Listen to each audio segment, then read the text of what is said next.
Introduce yourself, spell your name for them. They Yeah, asked last I will. time. Sure will. Stand by.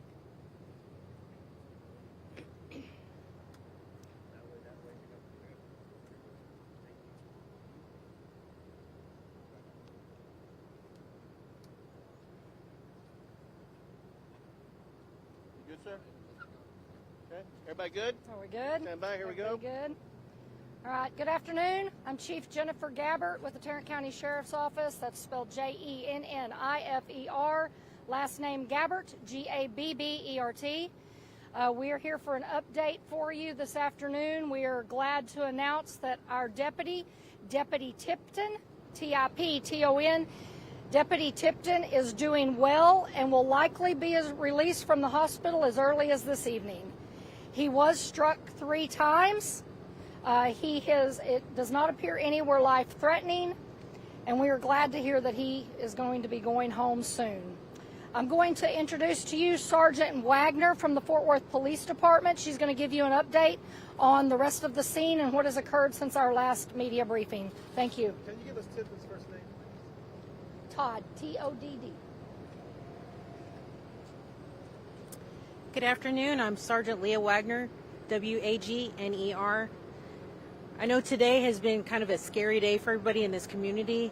There's a lot going on. There's a lot of traffic, and we want to tell you, first off, that we appreciate everybody's patience and their understanding while this unfolds. Our priority is the safety of our citizens as well as our officers, so thank you. What we have for an update right now is that this is still an active scene. However, there is no current danger to the community. The suspect is confirmed to be deceased at this time. What we don't know at this moment is that, what I cannot confirm is whether or not that the suspect was shot, but we cannot confirm whether or not it was self-inflicted or by shots received by officers. At one point, the suspect did state that there were people in the home besides himself, and that was a concern. However, when officers cleared the residence, no one else was located, and no other injuries were reported at that time, other than several SWAT officers who received minor injuries from glass at the scene. We don't, because this is an active investigation, this is very preliminary, we don't have much more details. We'll do the best that we can to answer your questions, but just please understand that it is still very early. Now I'd like to pass this on to Chief Neil Noakes, who will step up with a few words. Thank you. You know, in the policing world, we see ourselves as one big family, regardless of where officers, deputies, or agents may actually work. And whenever one is injured, it hits home. But especially when it literally hits home right here in Fort Worth, Texas, in Tarrant County, and we have a Tarrant County Sheriff's deputy who's been injured because of a violent, sick, twisted criminal. Someone who decided he wanted to try to take out some officers today, but thankfully he was not successful. Please know that we've had tremendous support today from other local law enforcement agencies, obviously from the Tarrant County Sheriff's Office, but also the state and our federal partners as well. We'll continue providing every bit of support we can, and we know our federal and local and state partners will do the same. It does my heart good to be able to stand up here today and tell you, though, two things. One, Deputy Tipton is going home, and two, there's a violent criminal who is actively trying to kill deputies and officers today who is no longer a threat. And we're very early on in this investigation. I don't know that there's much more information that I can provide, but I do want to open it up if you have questions, and I will do my best. The injuries, I would actually defer to Chief Gabbert on the injuries to the deputy. There were 3 injuries. He was struck in the back of the head. It's a grazing wound. He does have shrapnel, but he is going to be okay with that. He was struck in the arm, and he was struck in the lower back. Chief, can you tell us if the sheriff has spoken with Tipton at all, and what? Yes, Sheriff Wayburn is at the hospital, has been at the hospital since soon after Tipton arrived there, and has been there to support him and has spoken with him, yes.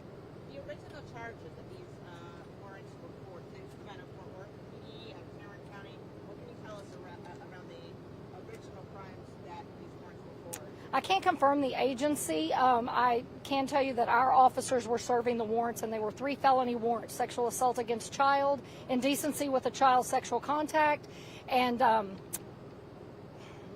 unlawful restraint under 17. Was there any indication at all that this man had a gun at all, that the deputy's concerned about that ahead of time? Ahead of time? I don't have that information. I'm sorry. Can you please confirm whether, I think I heard exchanged gunfire, does that mean that the suspect also shot? Or We don't have those. We don't have that detail yet. We do know that the suspect shot our deputy. I can give a little information on that. I'm going to turn that back over to Fort Worth. As far as the initial encounter with the Tarrant County deputies, I cannot confirm anything on that yet. We're still working to find that out. What I can confirm is when our SWAT officers were forced to make entry because there were threats to supposed hostages that this man said he had inside, that suspect fired at my officers as they approached, and they did return fire. What was said about the hostages that he claimed he had? Just that he had hostages. I don't have any further information. No, ma'am. Is there any indication that he was lying in wait? I don't know, like God forbid this be an ambush of some kind? Is there any indication that was? That was definitely a fear. We already knew that he was violent. We already knew that he was armed. So obviously the threat of an ambush was a huge concern for us. And how does that change then how you guys come in on a felony warrant? And did that happen here? Well, normally in a situation like that, we're not going to force entry unless we have to. unless there's a threat of life to someone other than the person we're trying to arrest. In this situation, the information we were given by the suspect led us to believe that there were people inside and their lives were in danger. You guys are doing the investigation. What happens next? We have our major case unit on scene. The district attorney's team that comes out to investigate incidents like this responded as well. As is usual, our internal affairs unit will have their own investigation. Just started. Obviously, we don't have a lot of information to give about each of those specific investigations, but it will be investigated very thoroughly. Chief, the SWAT officers, are they PD who were injured by the glass, and what was happening during that moment? How did the glass... Yes, ma'am. The SWAT officers that were injured were all Fort Worth Police Department SWAT officers, and during part of the breaching process, when they broke a window, that's when the injuries were sustained, and that's as far as we know at this point. But they're not hospitalized. I don't know if they're going to have to seek medical treatment beyond what they did on scene, but there were multiple who received injuries from that glass. And you guys, I mean, are y'all naming the suspect? And if not, at least give us more information as to who this man is. What? Did you release that information already? We have not released it. Okay, give us a little bit of time on that. We will get that out, but let us make sure we have everything set up the way we need to before we release the name. How many deputies originally responded? I'm sorry, go ahead, Stephen. How many of them was known to Fort Worth PD? That I can't confirm at this time. And when, Sir, How many deputies originally showed up, sir?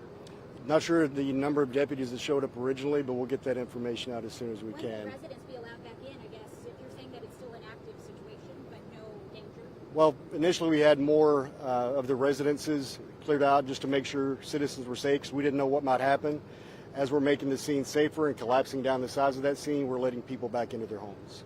What would you say to members of the community who have lost trust in law enforcement and say, if somebody shows up with a gun, I am not opening my door whether they have a badge or not? Okay, first of all, it's a ridiculous question. Second of all, whenever we're talking about trusting law enforcement, sir, we had multiple officers from multiple agencies come out here and put their lives on the line to protect the residents of Fort Worth.